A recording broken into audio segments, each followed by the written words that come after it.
Tollywood young tiger NTR నటించిన latest movie దేవర box office దగ్గర కొన్ని గంటల్లో గ్రాండ్ రిలీజ్ కి సిద్ధమవుతూ ఉండగా సినిమాకు ఇప్పటి వరకు జరిగిన అడ్వాన్స్ బుకింగ్స్ ఎక్సలెంట్ గా ఉన్నప్పటికీ సినిమా మేకర్స్ మొదటి నుండి కూడా ఆశలు పెట్టుకున్న హిందీ మార్కెట్ లో మాత్రం సినిమా గ్రాండ్ గానే రిలీజ్ ను కరణ్ జోహర్ హెల్ప్ తో సొంతం చేసుకుని రిలీజ్ కి సిద్ధమవుతూ ఉన్నప్పటికీ బుకింగ్స్ ట్రెండ్ మాత్రం చాలా లేట్ గా ఓపెన్ చేయడం బుకింగ్స్ ట్రెండ్ చూస్తూ ఉంటే మాత్రం కొంచెం నిరాశ కలిగే విధంగానే ఉందని చెప్పాలి. ఓవరాల్ గా బుకింగ్స్ ట్రెండ్ లో టికెట్ సేల్స్ అన్ని కూడా తెలుగు రాష్ట్రాలు కర్ణాటక నుండే మేజర్ గా వస్తూ ఉండగా తమిళనాడు కేరళలో సినిమా మౌత్టాక్ పైన డిపెండ్ అయినప్పటికీ ఎన్టీఆర్ కొంచెం స్పెషల్ ఇంట్రెస్ట్ తీసుకొని హిందీలో 1-2 ప్రెస్ మీట్స్ అలాగే స్పెషల్ ఇంటర్వ్యూలు కూడా చేసినప్పటికీ కూడా ప్రెసెంట్ బుకింగ్స్ ట్రెండ్ మాత్రం హిందీలో పెద్దగా ఆశించిన మేర అయితే లేదు. దాంతో మౌత్టాక్ ని నమ్ముకొని సినిమా హిందీలో రిలీజ్ కాబోతుందని చెప్పాలి ఇప్పుడు. కానీ సినిమాకు ఎంతో కొంత పబ్లిసిటీ అయితే జరిగిన నేపథ్యంలో మౌత్టాక్ బాగుంటే హిందీలో స్టార్టింగ్ స్లోగా ఉన్నా కానీ కలెక్షన్ల పరంగా మంచి లాంగ్ రన్ ను సొంతం చేసుకునే ఛాన్సెస్ అయితే ఉంటాయని చెప్పాలి. టీం కూడా మరింత శ్రద్ధ తీసుకుని హిందీలో మరింత ప్రమోషన్స్ ను పెంచితే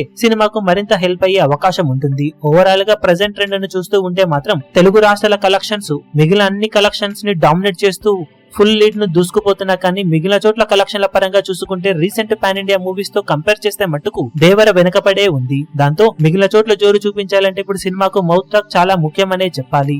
మరి బాక్సాఫీస్ దగ్గర హిందీలో తమిళ్లో కేరళలో సినిమాకు ఎలాంటి ఓపెనింగ్స్ దక్కుతాయో చూడాలి ఇప్పుడు. ఈ వీడియో మీకు నచ్చినట్లయితే లైక్ చేయండి, షేర్ చేయండి, ఛానల్ ను సబ్స్క్రైబ్ చేయడం మాత్రం మరవకండి. ఏ చిన్న అప్డేట్ ను మిస్ అవ్వకూడదు అనుకుంటే బెల్ ఐకాన్ ను ప్రెస్ చేయండి.